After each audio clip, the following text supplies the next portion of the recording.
avalanche is a mass of material moving rapidly down a slope. An avalanche is typically triggered when material on the slopes breaks loose from its surroundings. This material then quickly collects and carries additional material down the slope.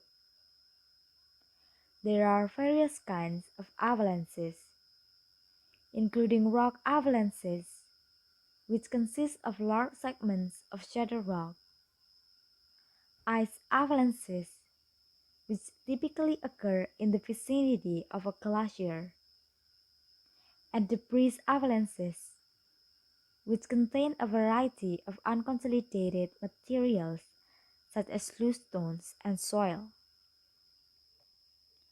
Snow avalanches, the subject of the remainder of this video, constitute a relatively common phenomenon in many mountainous areas. The size of a snow avalanche can range from a small shifting of loose snow called slubbing to the displacement of enormous slabs of snow. In a slab avalanche, the mass of descending snow may reach a speed of 130 kilometers or 80 miles per hour.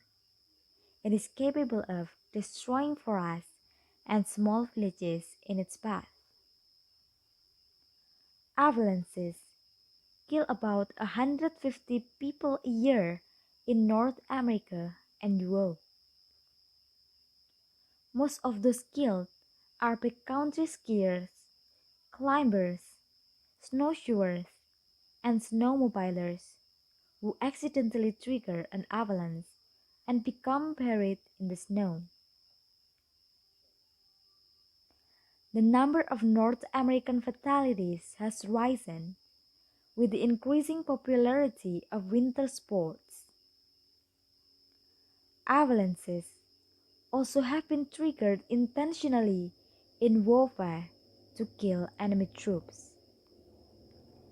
In World War I, during fighting in the Alps on the Austrian-Italian front in December 1916, more than 10,000 troops were killed in a single day by avalanches triggered by artillery fired on the slopes of unstable snow.